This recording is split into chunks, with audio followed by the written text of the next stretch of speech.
Good morning, everyone. Good morning. Welcome to our home church. Let us prepare our heart toward heaven. Sing a song, holy song, the page 27, the Father's dwelling place. 27, the Father's dwelling place. The Father's dwelling place is the fountain of our life, drawn to the light of eternal day. We abandon the darkness. May the word of God in my heart resound, so eternally to receive His love. We shall be His bride and delight, children of the living God, into the world of Eden regained. Let's go marching together. The Father's dwelling place is the throne of new life. Now our resurrection is come, which we long awaited. May the word of God in my heart resound, so eternally to return His joy. We shall be His bride and delight, children of the living God, into the world of Eden regained. Let's go dancing together. The Father's dwelling place is eternal paradise, where the blessing He had to reserve will be freely given. May the word of God in my heart resound, so eternally to receive His praise.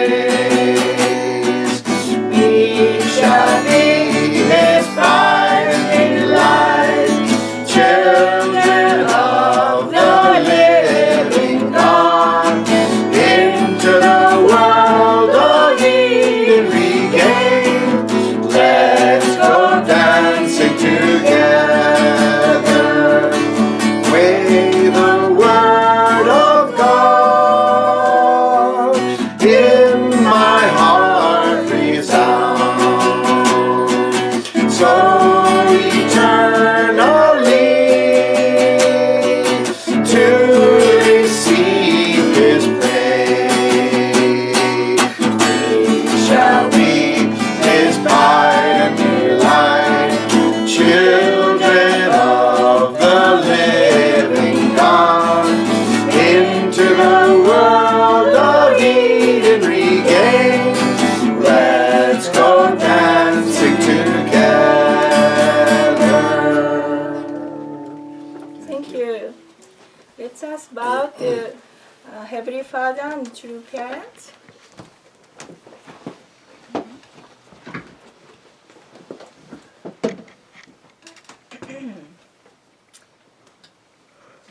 Today is February 18, 2018, the Sunday morning, and the Holy Calendar January 9th year, January 3rd. It's about Heavenly Father and true parents. Hello. Join me prayer.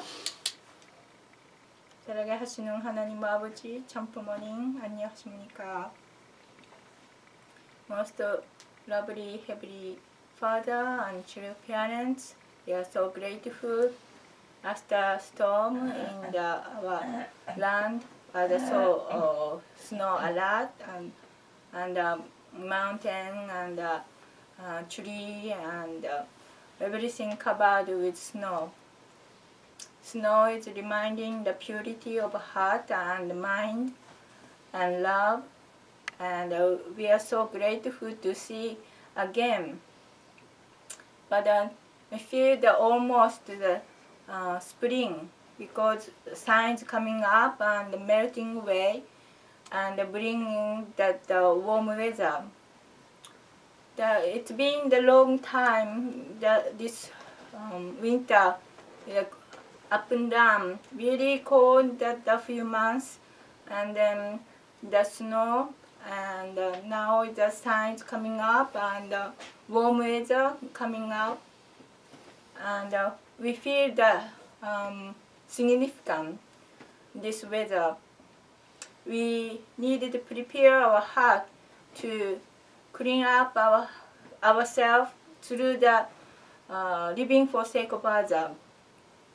We've been many times how complain the many things, how we have a little the gratitude. We really want to change. We want to have our life to be loving and giving, and also have a gratitude to each other. Through that, we can change the environment with lovely feeling. Every Father and true parents, you teach us how to love each other, how to encourage to be good and loving. We want to learn again and again and again and practice and practice and practice until we can become the truly qualified your children. Please this time reflect and can make a new determination to make it up to you, and you can love us and we can love you, and this relationship is forever to keep going, and our love is spreading around us. Please guide this time. Thank you very much. Our pastor prepared his vision and love for us, and guidance from him can learn, and also from each other. Please bless this time. Thank you very much. I report in the name of Raman and Tamiko Montanaro, bless Central family. Amen. Amen. Thank you. Please seated. Welcome our Pastor Montanaro.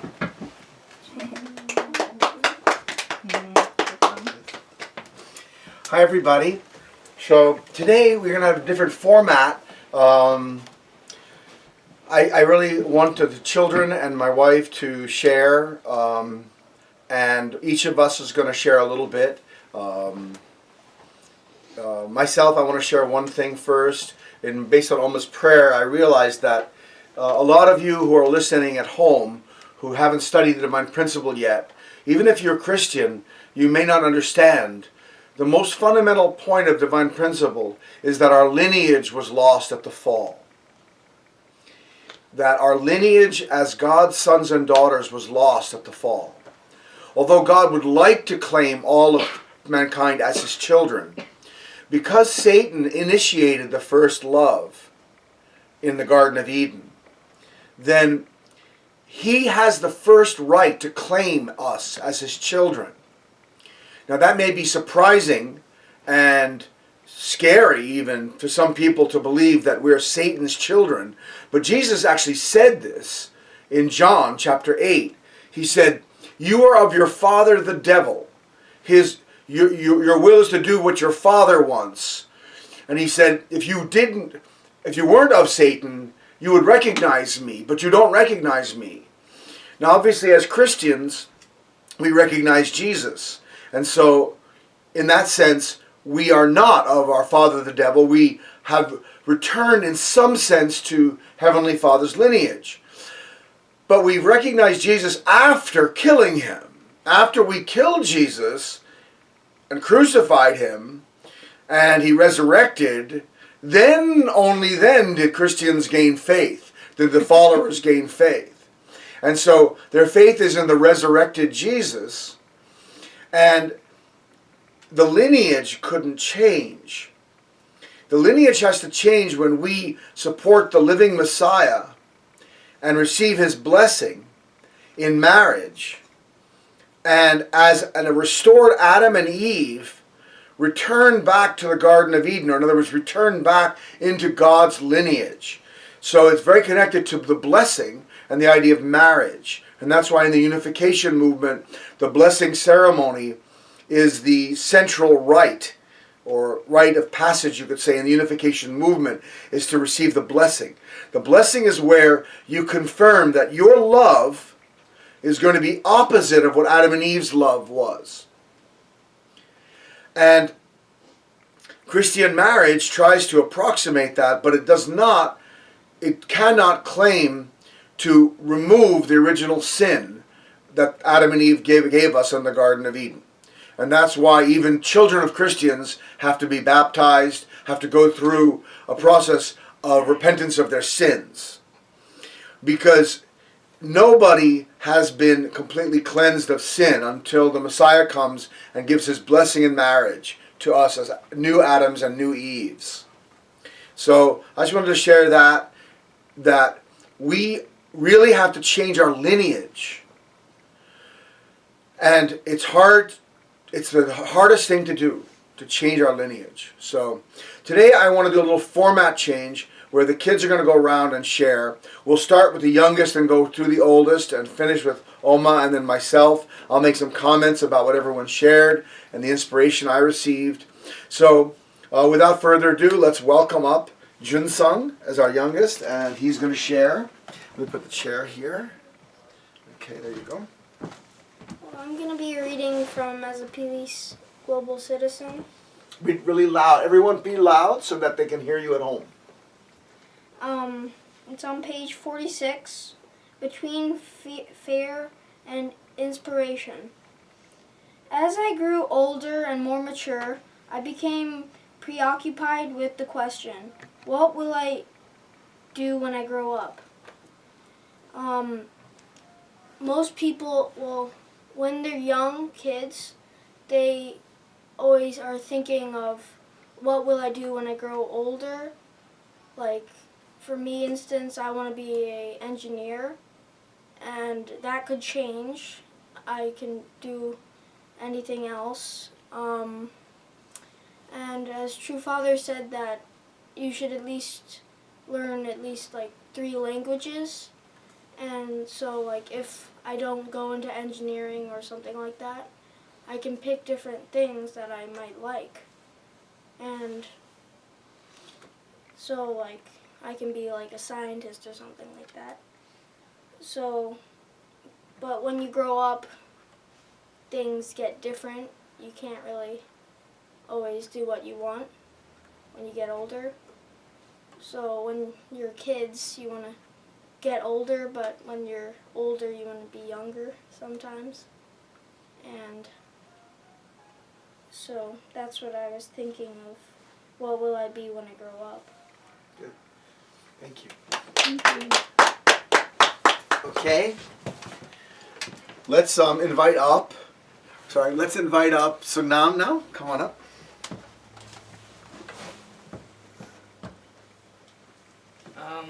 So yesterday, my school had a heart-to-heart dance with parents and their children, and just overthinking that it's a very nice way of connecting families together.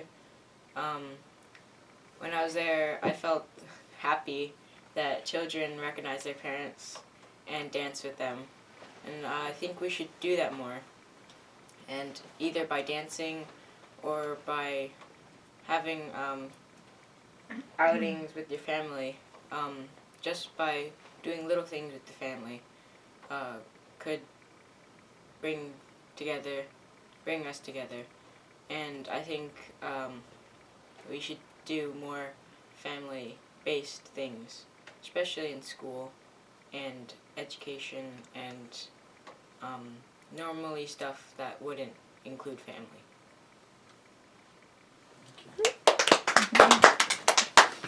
So I wanted to just say one thing before I invite up Akiko.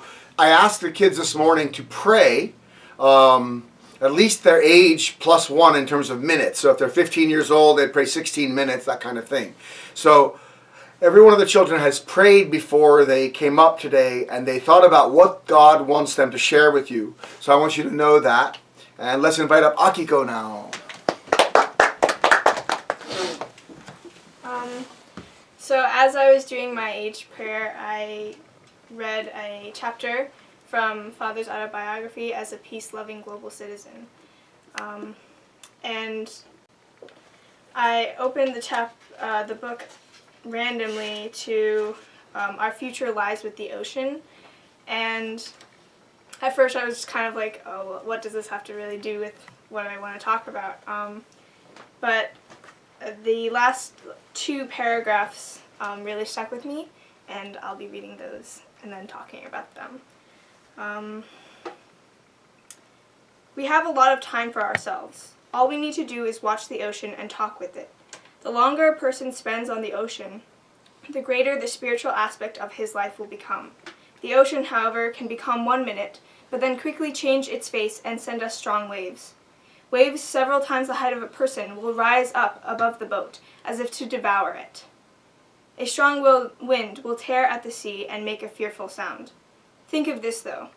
Even when the waves have risen and a fearful wind is blowing, the fish in the water have no trouble sleeping. They give themselves over to the waves and don't resist them. This is what I learned from the fish. I decided not to be afraid, no matter how strong the waves were. I let the waves carry me. I made myself one with the boat, and we rose with the waves. Once I started doing that, my heart was never shaken, no matter what kind of waves I came up against. The ocean has been a wonderful teacher for me in my life, that I created the Ocean Challenge program to give young people the leadership training the ocean provides. That passage stuck out with me because this past year we've gone through a lot of changes, a lot of challenges, and I struggled a lot with that. So just kind of knowing that those waves can strengthen you and your spiritual life was a great motivation for me to not give up, because it's been kind of hard last couple of months. So that was just something that I got from my time prayer. So thank you.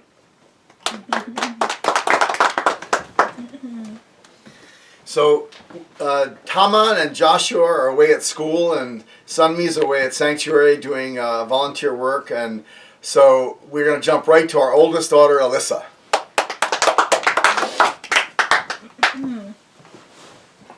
Hello. Okay.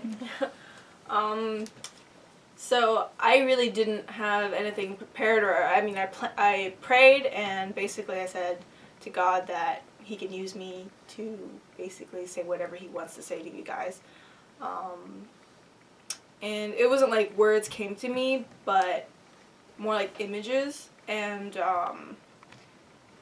the thing that I'll be talking to you guys about is mainly emphasis on depression and inspiration, and the difference between the two, and what basically they're very similar.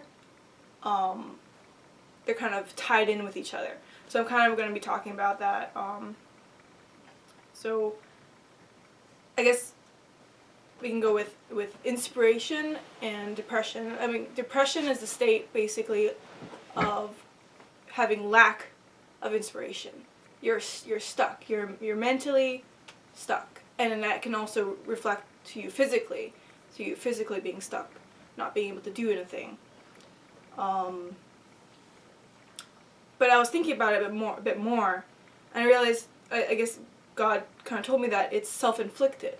Depression is self-inflicted when you are in a state where you don't actually want to change. You're comfortable the way you are. When you're depressed, you don't want to be forced to change. You want to stay where you are. You want to recede, maybe into bed, or stay in your room, stay in a place that's comfortable for you. And that way, that prolongs the state of depression.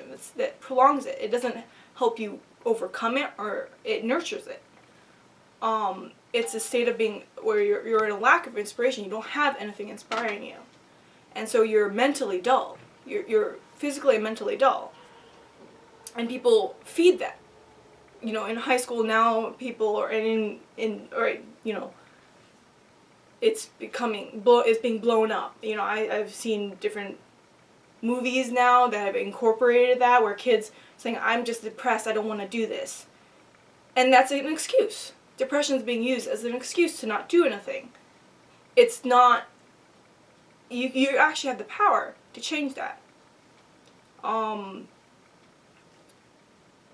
That feeding depression is not good for you. And so, taking that, I'll shift to inspiration. And inspiration is not like you suddenly come with an idea and that sparks you to do something. No, it's not like that. You know, one aspect of it can be, exercise. People don't want to exercise most of the time, especially if you're out of shape and you don't like your body and you want to exercise, but you're depressed, so you don't want to. You hate your body. But the motivation you put yourself through to exercise, to go through that, to, maybe you're unflexible, you're unable to move your body the way you want it to. You're unable to go through the motions of what exercise, processes that they provide, you're instructed to build your muscles, to lose weight, to become flexible. But as you go through it, as you exercise and put your body through that, you feel yourself melting away, your fat melting away, or just your exhaustion melting away, and actually going through exercising, it builds up your stamina. It builds you up. And it brings you from a state of hating your body to maybe not being completely happy with it, but content. And maybe if you keep going through it, you'll get inspired, and you'll get full of energy and full of life. You'll be full of endorphins. And that's the process of exercising that gives it to you. And that's one state of inspiration. Another state can be, what inspiration really is that it's always there. There's always something that will give you inspiration, whether it's walking outside and going through nature and being, allowing yourself to be vulnerable to it. But it's the process of you, from being depressed, from being unwanting to move from that state, to forcing yourself to get out of your comfort zone, to be in a place that will challenge you, will sometimes be very difficult for you, but in the end will never hurt you, will always make you grow, will give you new perspective, will widen your mind, your viewpoint. Many people think that, if you get hurt or you're injured, that it's taking away something for you. Maybe you're unable to walk the way you were. But that also opens up a view for you, a new perspective. You're in someone else's shoe that maybe you didn't understand before. You can understand people who have gone through injury. Your knowledge has grown. Your perspective has grown. You've grown as a person. So inspiration is the process of putting yourself through uncomfortable situations. And that will give you inspiration. Whether it's from books or films or people or the environment. And, you can be trapped in a house all day long. It doesn't matter where you are. You can be in the tropics in a beautiful, view, mountains everywhere. But you won't get inspired by it if you're in your house, if you're trapping yourself in there. It won't have any meaning for you. You have to actually go out to walk that mountain, even though, you know, you can hardly breathe, even though you feel faint. But once you're at the top, you get to see the beautiful view, and that will inspire you. You'll feel at peace. And so it's through, and that will give you inspiration to do many things. That knowledge, that experience will feed your life. And you'll want more of those experiences. You won't want to be depressed anymore, because that's not fun compared to what you can learn, what you can go through, what you can experience through challenges. And that kind of brought me to thinking about Plato's cave. You know, the state of being depressed is basically you living inside that dark cave. You living through your emotions, your routine of sitting down watching the same images on that cave wall. And even though you're complaining about it, you hate it, you're not doing anything to change it. You're stuck in that cave. The only way to gain inspiration is to leave that cave where the light is. Outside of that cave is where everything you need to be inspired, to grow, to live life the way you should is there. It's just that effort you put yourself into, that uncomfortable place to bring you to where you want to be. And it could be anything, you know. Life can throw many hurdles at you, you know. You can lose your job. Your family can, you know, probably disown you. Or you can go through terrible accidents. Whatever happens in your life that makes you uncomfortable, you know, coming up here talking to people can make you uncomfortable, puts you on the spot. Many people don't want to be put on the spot anymore. Many people don't want to express themselves in emotions, and it's becoming a thing now, you know, feels, it brings too much feelings. So you always have to put like a warning, like this passage or this content might make you feel something. Go through it. Makes you uncomfortable, go through it. It'll make you grow. It'll widen your perspective. It'll make you understand someone that you probably never would have understood. It'll make you a vibrant person. A person that inspires not only others, but yourself. So that's kind of what I wanted to talk about was inspiration and depression, and basically what drives them apart is, what makes them different from each other is that drive, that willingness to let yourself be uncomfortable, to basically let God have an impact in your life. So you're not constantly trying to be in control of your life, but allowing the fact that you're not in control in many things. You're not in control. You weren't in control when you were born. You weren't in control about the family you were born into. God lets you have the ability to use those to your benefit and grow from it. So that's kind of what I'm trying to That was great. Thank you, Alyssa.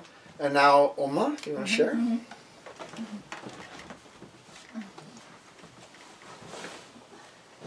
Hi everyone.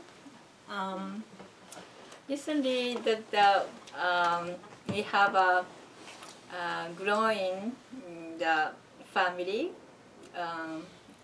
Usually, my mother-in-law, the Raman's mother, was far away from us.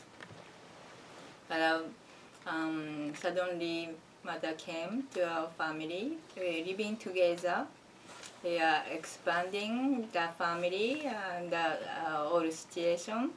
We feel that usually to Father, Reverend Moon, talking about the three generations living together, and I feel that God's putting the situation to something we have to understand and grow, substantially something restore, and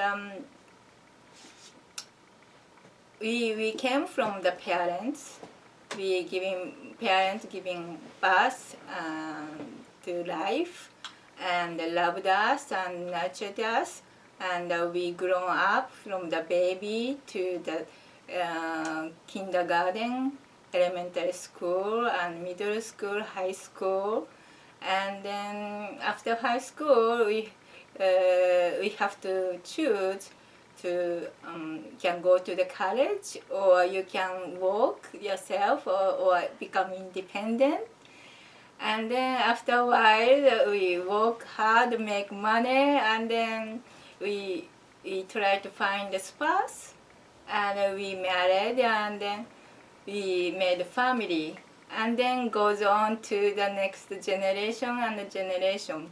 This pattern we see that are very beautiful, you know, but in the real life we had a situation here. Some family is parent divorce, or early death, or something like that, and it was not happy, you know, or sometimes that even that married, the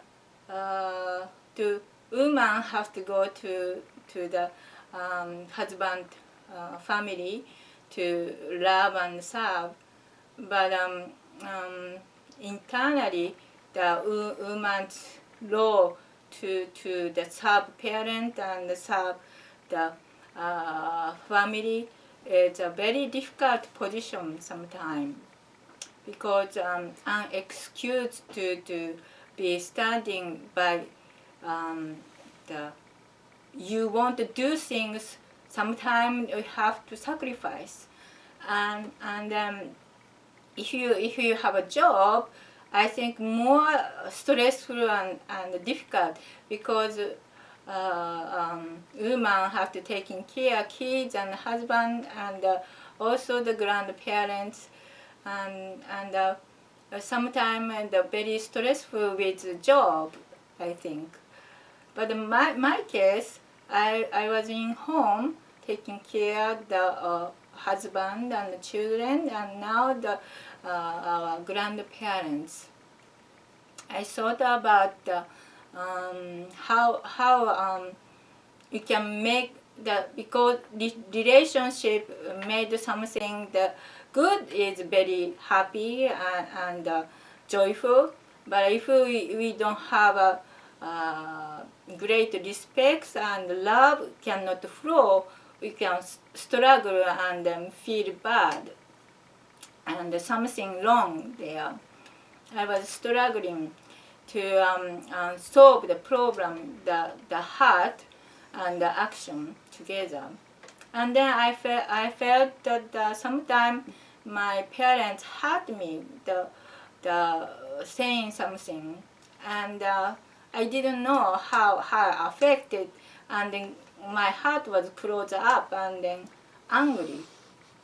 Long time I didn't know that I was so angry to my parents, and then I thought about how to solve the problem, and then coming up to my mother-in-law talking. Something broken. I can't do anymore. Physically, I can do the helping up and cooking and cleaning and doing things, but the heart is stopped, and I was broke and so painful, and started talking about. And then she brought up my parents' relationship, and then, and then I found out actually that I had anger and toward my father. Alisa was very baby, 2 years old, and Somi was probably 11 months or 18 months, little baby. We went there and we told to stay in 1 month. But my father, the end of the period of 3 weeks, he getting angry. Why you stay so long, And then hurt my feelings so badly, and I felt I don't want to come back if my parents want to stay here. That heart is staying inside the deep my heart, and I was talking with mother-in-law coming out, how badly I didn't know I had a heart. That's why difficult to call to Japan or write letter to sharing my heart. It was somehow that point was broken and then cried with my mother-in-law because I wanted to love my parents without no benefit anything. Just in love. I want to have a relationship with my parent and my husband and my children. But it's in the relationship something wrong is, and then somehow the heart or love and these things invisible can't see, but we know that it have a power in us, affect so much, and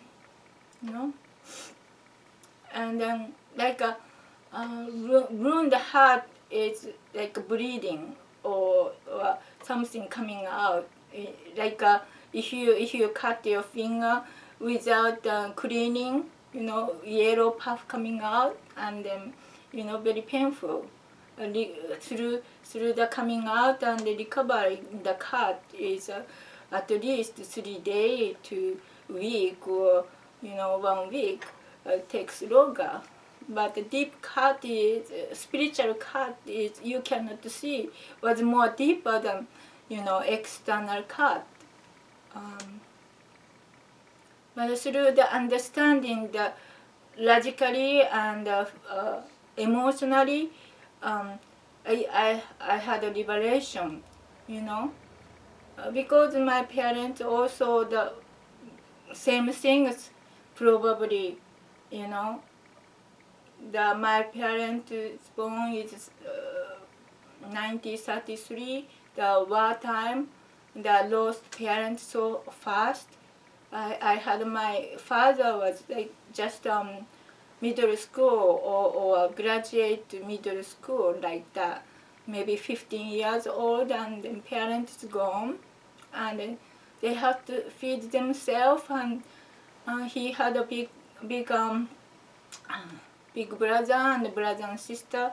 I think 5 or 6 brother and sister, and then elder brother left home early, and he has taken care of another brother and sister.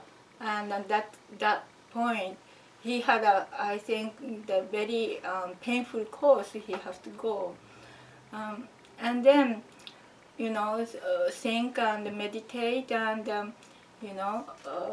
I can understand that he's standing my parents, but he was also like a children. Children have to become suddenly parents. It's not easy, and I thought that he had many things couldn't share, but the tearful things inside of him hurted him to carry on to me something deeper, more hurting me. But through the understanding, we can liberate, and I can forgiving, my parents. And I thought of maybe my children also same things happen to them. I don't not know, how painful I said things was harm to them or misunderstanding, and I felt so sorry. And then coming up to the God, we born come from parents, and the parent of parents is a God, 1,000 years we didn't say sorry, we couldn't understand your purpose. You created us, and you giving love without seeking or turn back to love. And I say sorry to our heavenly parents, God, also. And then also that Jesus and the true Father brought it us the message, and they lived with that kind of absolute faith and absolute love, absolute obedience. How difficult the life would be, and I never imagined to how many times they suffer and they cried for the all humanity. You know, just simply through the children's heart, I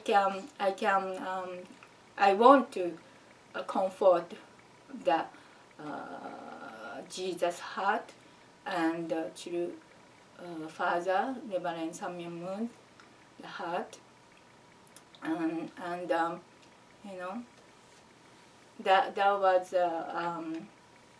impact message I heard, and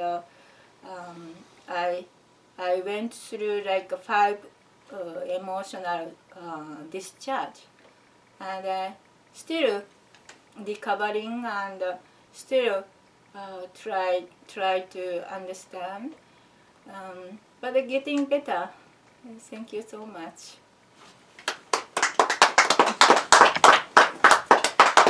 Okay. Thank you everybody for sharing your hearts and your wisdom and your insights. I hope for people at home that hearing other people besides myself can give you inspiration, and that you may have, each one of the children maybe has something kind of thing in their character that corresponds more to your character. Father wants us to do home church. He wants blessed couples to do church. He wants us to be tribal messiahs, he said. In other words, he said, I can be the Messiah on the cosmic level, you know, connecting the missing elements on the cosmic level, the spiritual world, the physical world, all of history. Like Jesus had to do this. He said, on the national level, I can work with national leaders, and I can help set up that, and even, you know, all the different levels in the world. But he asked us as blessed couples to establish our own tribes and to be a Messiah on our own tribal level, to experience what he experienced in his life on some smaller level. And I know that when I started doing church in our home more than 5 years ago, Father's words became clear to us, what Father meant. Everyone at home, whether you're a Unification Church member or not, the only way for you to experience God is by sharing truth and love with other people. If you're passive, just waiting to receive, almost like Alyssa's thing about depression, you're staying in your comfort zone. You're not going to grow. And Father knew this.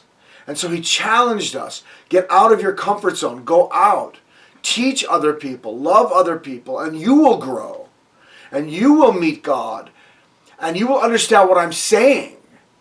Because as the Messiah, he's trying to save the whole world. So think about that for a minute.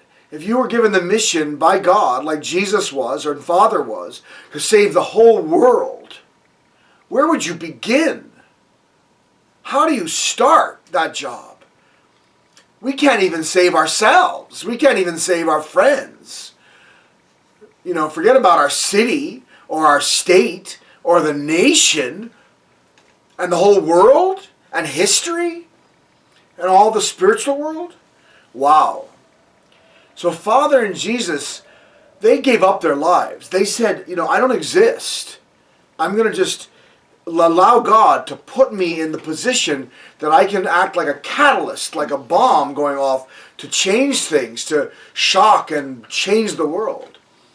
So the Messiah's mission is not easy, and it's not comfortable, and it's also guaranteed to create controversy, because without controversy, you cannot vault to the world level. You cannot become a world level, cosmic level leader like the Messiah has to become if you don't create controversy. So Jesus and Father and all the saints were controversial figures. As a tribal Messiah, I have to be controversial.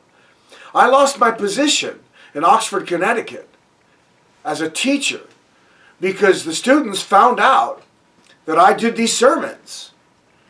And they thought the content was controversial. I'm sure some students liked it. Some people actually expressed that to me. Other students and parents were deeply offended by my positions. And as a teacher, I was in a very unprotected position. Teachers in America are not given the same First Amendment guarantees that outside people are given. Frankly, the same thing is true for any company. If you work in a company, you have freedom of speech, but they also have the freedom to fire you. So you can say what you want when you want to say it, but as long as it's not slander or libel, you can express yourself. But you are not going to be guaranteed your job. That is not a First Amendment guarantee. A lot of Americans don't understand that. And teachers especially are not given the right, especially through social media, and I post my sermons on YouTube and I have my own website, to create controversy if that controversy stops them from being able to do their job. And they're not the ones to decide whether or not the controversy is stopping them from doing their job. The administrators, their department chairs, the principals, the superintendent have to decide whether or not the teacher is creating an environment not conducive to learning in the students. So the Supreme Court has upheld the right of school districts to maintain what they call a disruption and distraction-free environment for the students. So the teachers don't have the freedom to go on social media and say what they want to say if that springs back in the classroom and causes them to become a controversial figure in the school where the students no longer can focus on what the subject matter is, what they're learning, but instead are focusing on this controversy that the teacher is generating. So I understand why that school was in some way forced to not rehire me. They never fired me, they just didn't rehire me, and I didn't have tenure so that I couldn't fight it. If I'd had tenure at the time, they would not have been able to let me go, and they would have had to live with what I'd done by creating these sermons. But comfortably for them, I was not tenured. They just didn't renew my contract. And I knew this was coming. So, controversy comes with the job. And so, I've decided not to be a teacher anymore. I may teach again, but I don't think I can be a successful tribal Messiah and create controversy and also be a teacher. I just don't think that most schools want their teachers to be controversial figures. And you can talk about that yourself if you want to. Maybe I think, in my opinion, I think the controversy is good for students to be in an environment where there's a lot of controversy going on. They can learn. Certainly in the South, when the schools were segregated in the 1950s and 1960s, and there was a lot of controversy when the schools were being forced to be desegregated, meaning allow black and white students to study together. If you've seen the film Remember the Titans with Denzel Washington, great film about the integration of a high school in Virginia and the creation of an integrated football team from a black school and a white school had to come together, and they had to share different black and white coaching responsibilities and stuff. And Denzel Washington plays the head coach of this white and black team. Brilliant movie, but it shows controversy that school was wrapped in controversy, nothing that anyone could do about it. And it's uncomfortable. Like Alyssa was saying, everybody wants to be comfortable. Schools want to be comfortable. So I think schools are doing a disservice to their students by protecting them from controversy. I think my school would have been far better to open it up and say, Mr. Montanaro has, allowed us to enter into a controversial situation. And maybe have a gathering in the library where students could come and talk with me if they'd wanted to, and ask questions, and parents could ask questions, and really face it and welcome it, and then move on. I was not teaching any worse. I was teaching Italian and Spanish at the same level that I was teaching before, but the controversy is not something people like. No one wants to be uncomfortable. We don't want people to talk about religion and politics because these are deeply held views, right? People have deeply held views about religion and politics. So Americans like it to be private. Oh, I don't want to talk about it. I don't want to talk about religion and politics. That's my freedom. And it is your freedom. But the First Amendment guarantees the right of everyone to freedom of speech, freedom of press, freedom of assembly, freedom of religion, which means the government shall make no law regarding the establishment of religion or prohibiting the free exercise thereof. Meaning the government can't make any law to establish a religion, that's the Establishment Clause, nor can they prohibit the free exercise thereof, which is the Freedom of Religion Clause, the part that allows us the freedom to practice what we want to practice in our lives religiously. So, in that sense, it's a gray area. The school's stepping in and not keeping a controversial teacher because his religious and political positions are controversial. I'm not, in a position to say anything about that right now, except to say that I would have liked to stay where I was and to teach, and I would have liked the controversy to not destroy the relationship I had with my students and my colleagues. But the school took the less controversial way, or the way that they tried to avoid the controversy. They tried to avoid the uncomfortable thing, and the more comfortable way they tried to take, I think. And so I'm here now in Maine, and we're going to be moving to New Hampshire. We'll share where we are when we get there, and I'm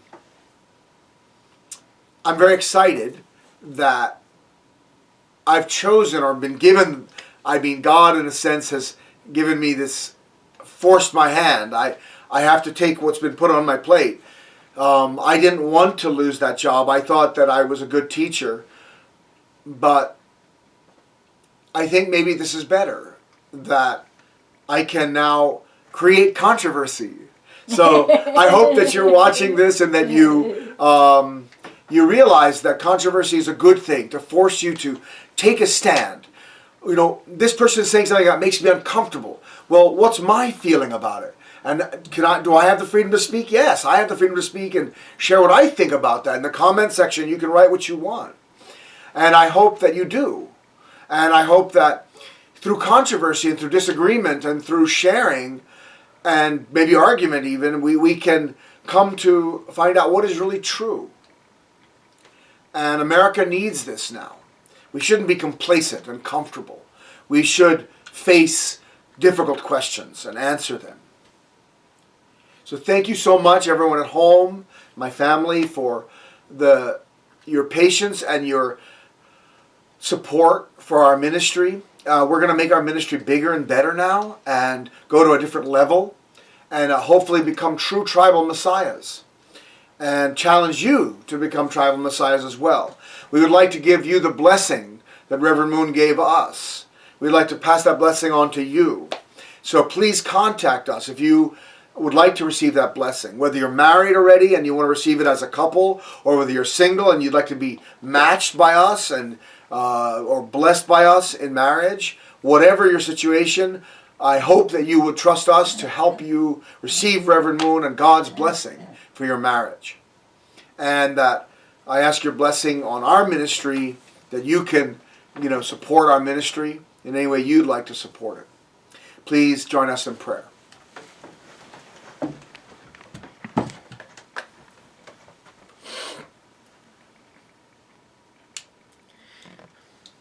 Dear Heavenly Father, we thank you so much for your love and your truth.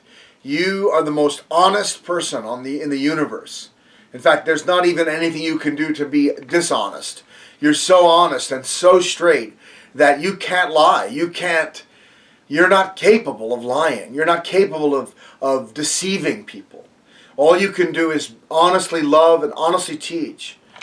And we are the ones who have been dealing with our own dishonesty for thousands of years, hiding from the truth, hiding from what is true. And now, true Father came, and standing on the shoulders of Jesus, standing on Jesus' foundation, he was able to bring the Messiah's mission to the world level, to the cosmic level. He was able to bring victory on the cosmic level and share the truth on a cosmic level. And he was not killed during his mission, although he was tortured many times and imprisoned many times. And he passed on to us, his blessed couples, tribal messiahs. He passed on the mission to become tribal messiahs, to carry out his mission on a smaller level, but scattered throughout the world, in every corner of the world, to bring the Messiah's teaching to a certain level of victory, so that if all of us do this, the world will quickly fill with love and truth, and his mission can be brought to completion, to success. It's interesting that, Father, you never allow victory to be decided or determined only by one man. Jesus could not decide the victory. Father could not decide the victory. I cannot decide the victory. The victory passes on from one person to another, Father. As we pass on responsibility and truth and the blessing, everyone gains their own portion of responsibility to either choose victory or to remain in defeat. Father, I pray that we can all choose victory, like Alyssa said, get out of depression and become inspired, not because we've received inspiration from somebody else, but because we've done the homework, the hard work, to change myself and to grow so that I become inspired.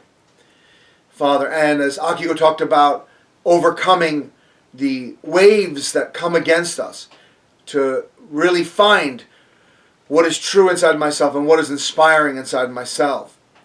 And Sungnam talked about sharing on the family level and the connection of parent and child and how important the family is. And Oma talked about that too, the idea that the core of everything is the parent-child relationship. And if we had a difficult relationship with our parents, which all of us did in some level, that we have to resolve those feelings before we can be good parents ourselves. And before we can forgive, we have to forgive our parents before we can forgive you, Father, because we always treat you the same way we treat our own parents. And so if we have resentment and anger toward our parents, we're going to carry that resentment and anger toward you, Father. So help us all restore our parental-child relationship. And Jinsung talked about what we want to be when we grow up and how children are always looking forward to growing. And we should always have that inspiration, that dream of the future and that hope and dream of the future. And when we get old, we sometimes want to go back to being young again. And that we have to always keep a young heart, a childlike heart. Like Jesus said, unless you become like little children, you can in no ways enter the kingdom of God. So I pray that we can become like little children, pure-hearted, inspired, and face difficulties and challenges with a willing and joyful heart and find inspiration. And Father, that we can build a kingdom of God on earth in our lifetimes. I ask your blessing. 축복 중심 가정 라만과 타미고 모토날 이름으로 보고드립니다.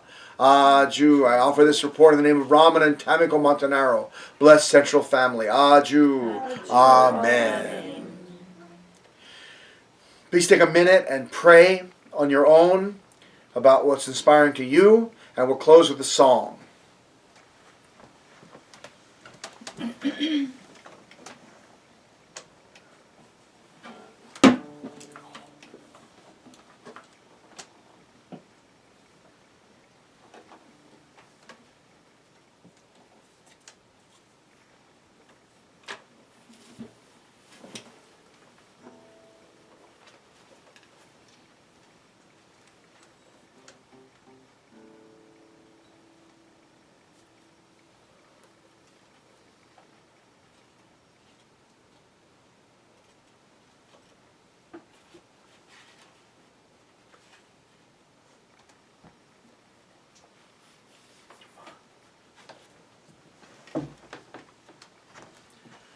The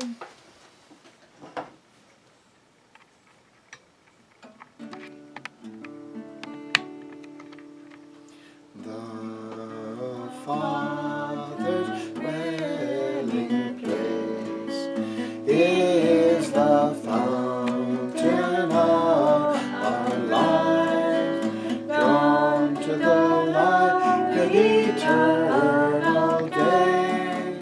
We abandon the darkness, make the word of God in my heart resound. So eternally to receive His love, we shall be His bride and delight, children of the living God, into the world of every day.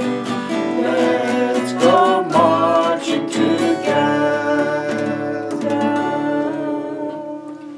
Thank you, everybody. Have a wonderful week.